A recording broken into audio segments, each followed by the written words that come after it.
Au nom du Père et du Fils et du Saint-Esprit. Amen. La paix de Jésus soit dans votre maison. J'espère que vous allez bien, que vous êtes dans la paix et la joie de Jésus. Alléluia. Saint Jean, chapitre 15, versets 9 à 11. Que ta parole, ô Jésus, entre dans mon esprit, que ma bouche proclame ta louange, ta parole, et que ta parole rentre dans mon cœur.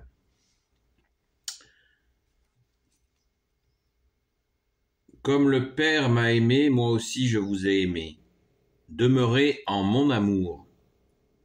Si vous gardez mes commandements, vous demeurerez en mon amour, tout comme j'ai gardé les commandements de mon Père, et je demeure en son amour. Je vous dis tout cela pour que ma joie soit en vous, et que votre joie soit entière. Voici mon commandement, aimez-vous les uns les autres comme je vous ai aimé. Il ne peut pas y avoir de plus grand amour que de donner sa vie pour ses amis, et vous, vous êtes mes amis, si vous faites ce que je vous commande. Aussi je ne vous appelle plus des serviteurs, car le serviteur ne sait pas ce que fait son maître. Je vous traite d'amis parce que je vous ai fait connaître tout ce que j'ai appris de mon Père.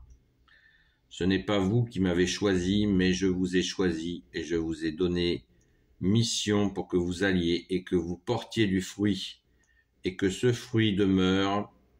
C'est ainsi que le Père vous donnera tout ce que vous demanderez en mon nom. Merci Jésus pour ta parole.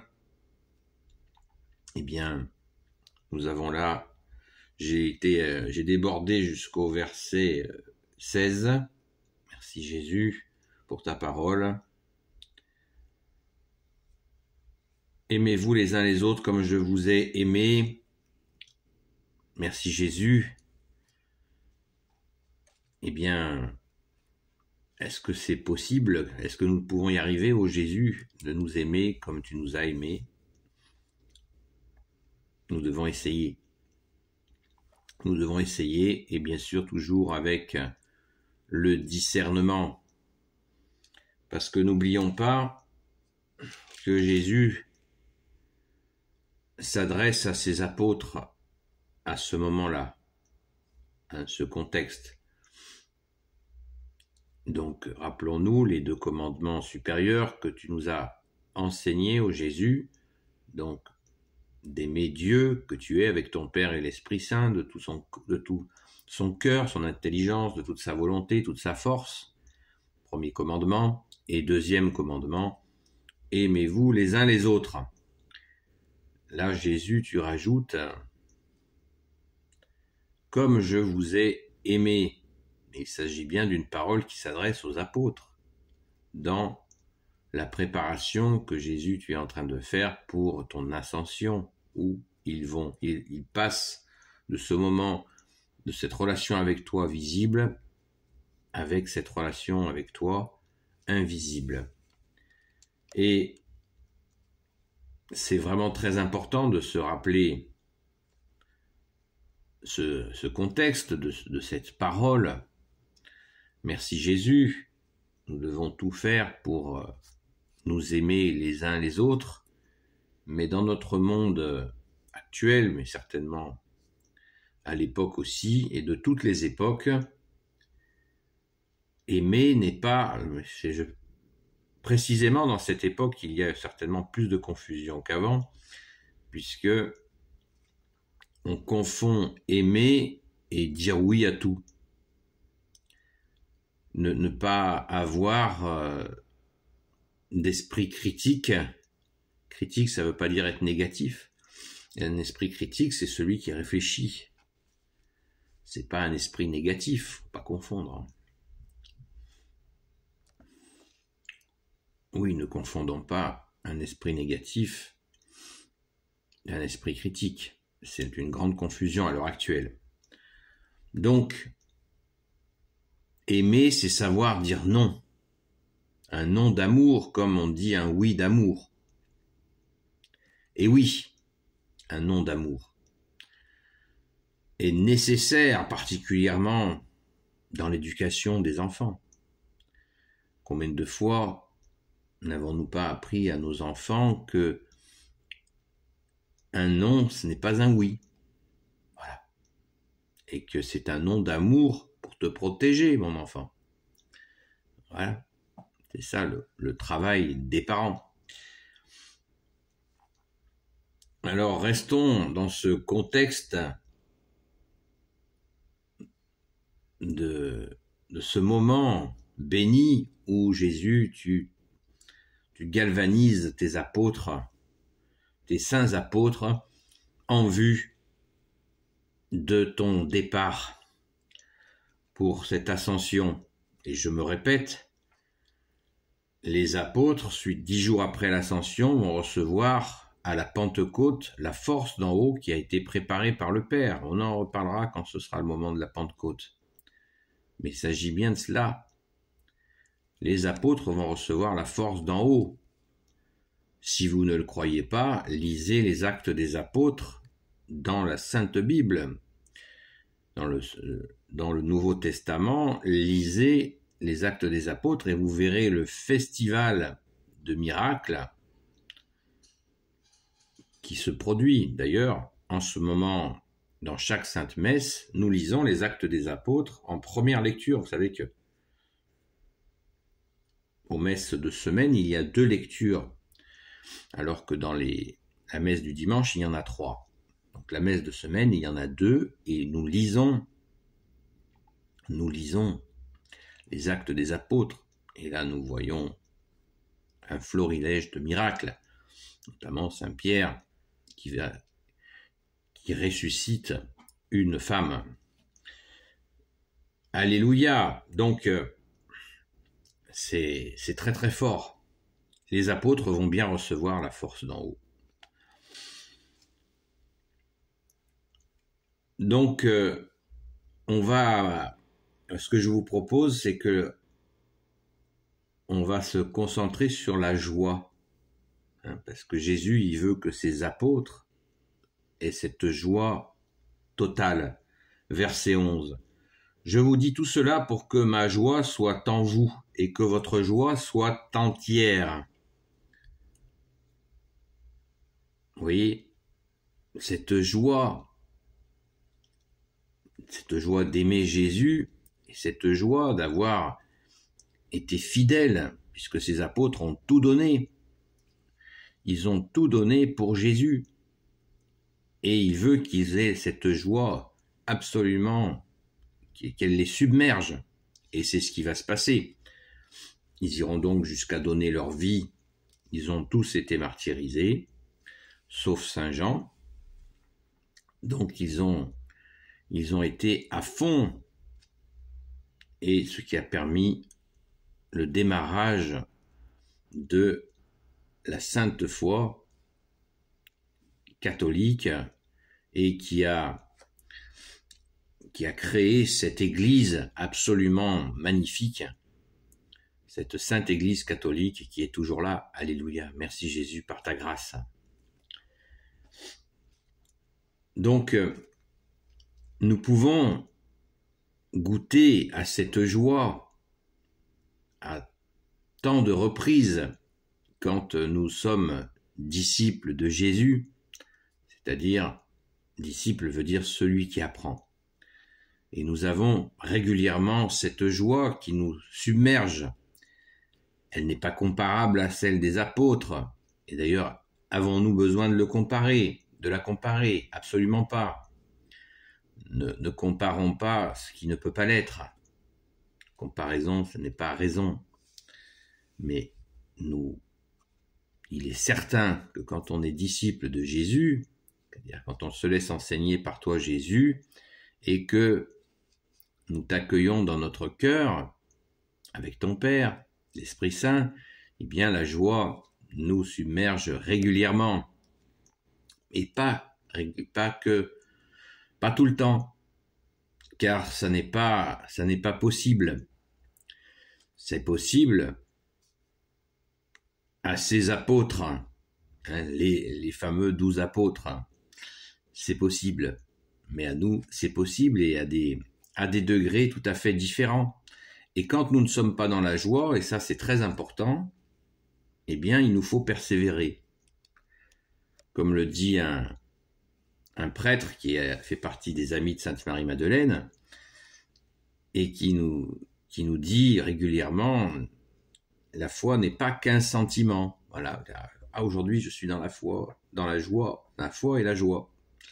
Et puis il m'arrive une tuile, et là, je suis assommé. Eh bien, est-ce à dire qu'on va dire, ah, j'ai pris une tuile, youpi, je suis dans la joie. Non, j'ai pris une tuile, c'est pas youpi, je suis pas dans la joie, mais je garde confiance en Jésus, car ce n'est pas Jésus qui m'envoie cette tuile. Nous vivons dans le monde, nous ne sommes pas du monde, Jésus nous en a retirés, et nous traversons ce monde. Avec toi, Jésus, nous avons la grâce de le traverser avec toi. Donc ne faisons pas comme tant de gens qui font cette erreur magistrale d'imputer leur misère, leur malheur, leur difficulté à Jésus. Là, si ton Dieu il existait, ça n'arriverait pas. Ben non, vous n'avez pas compris. Ce n'est pas Jésus qui nous envoie des coups de marteau sur la tête, des épreuves terribles. Non, ça n'est pas Jésus qui fait cela. Il faut être sérieux et il faut surtout être le plus véridique possible. Donc, ce monde est mené par le prince de ce monde et il y a des responsabilités collectives où les gens choisissent de très très très mauvais dirigeants et cela conduit à énormément de malheurs, c'est évident. Et puis nous vivons une société qui a apostasié, c'est pour ça que nous prions sans cesse pour demander à Jésus de sauver la France, de demander pardon pour le peuple franc qui a apostasié et pour supplier Jésus de nous laisser revenir à lui, c'est-à-dire de l'accueillir dans nos vies, mais aussi dans la vie dans la gestion de la société, puisque nous avons des individus sans foi ni loi qui dirigent la fille aînée de l'Église. Alors, certains seront choqués par mes propos. Eh bien, écoutez, si vous ne vous en êtes pas encore rendu compte, il est temps. Il est temps. Moi, j'espère que nous aurons un dirigeant qui soit catholique et qui ait la ferme intention de mettre en œuvre, bien sûr, l'évangile dans la vie de tous les jours, avec tout cet accueil de toi, Jésus, dans nos vies.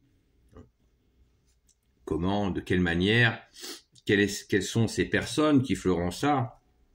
Je n'en sais rien, mais c'est mon espérance que nous avons profondément, parce que nous le sentons en nous, mais aussi nous avons cette prophétie de Marthe Robin qui nous explique que la France se redressera. Marthe Robin a dit « La France tombera très bas ». C'est une prophétie, la France tombera très bas à cause de son orgueil et des mauvais chefs qu'elle s'est choisis.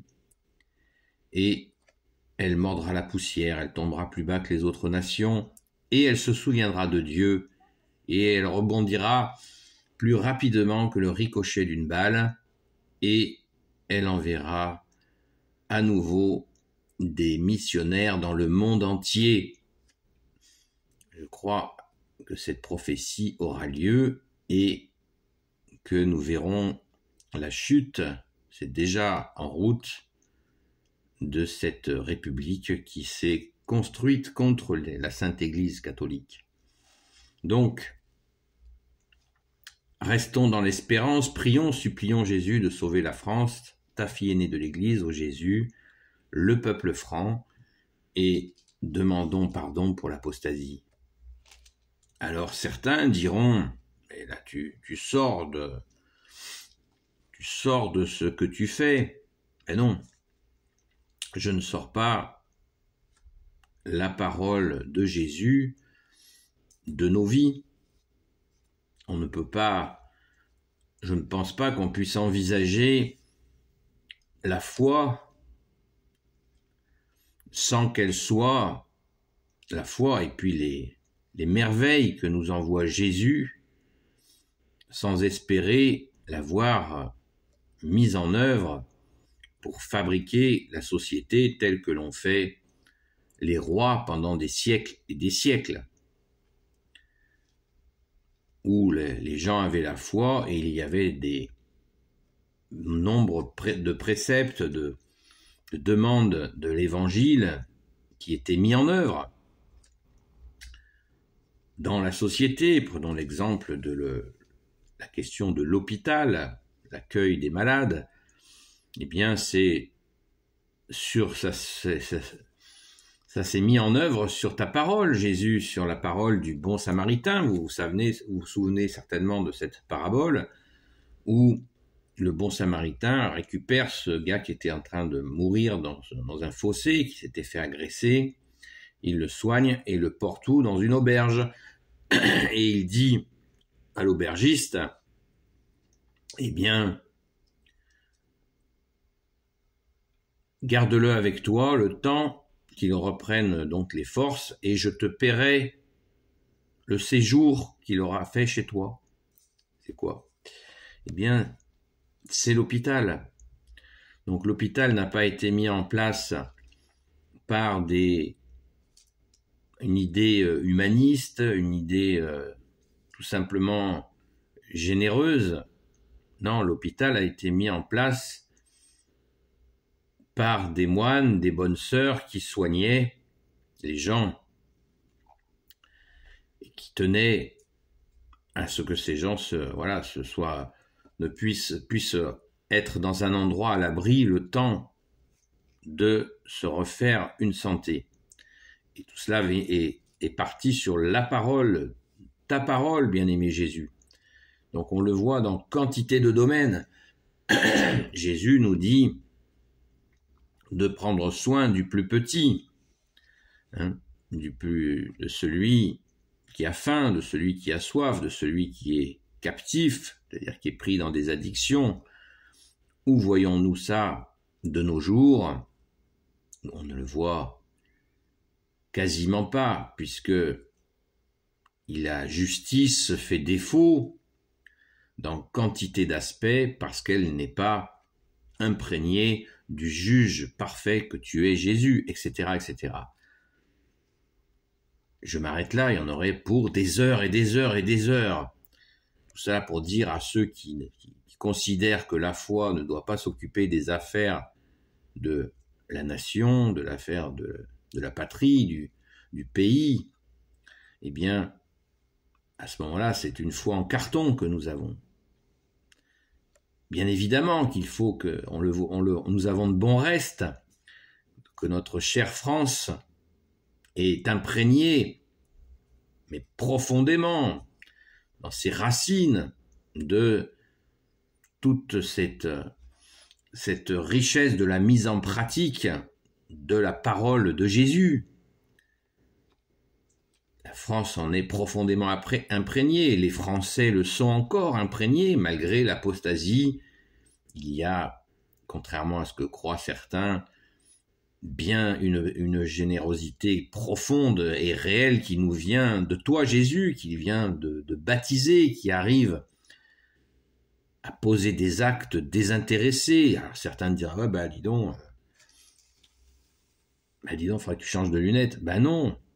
Bien sûr qu'il y a énormément d'individualisme et tout ce qu'on veut, mais il y a une profonde générosité qui vient de notre saint baptême où nous avons reçu les 3 vertus théologales qui viennent de toi, Jésus, avec l'Esprit Saint, qui sont la foi, l'espérance et la fameuse charité.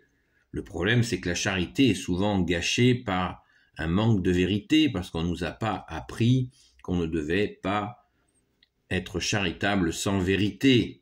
de rechercher la vérité et après être charitable, afin de ne pas encourager des petits malins qui profitent de la générosité des gens.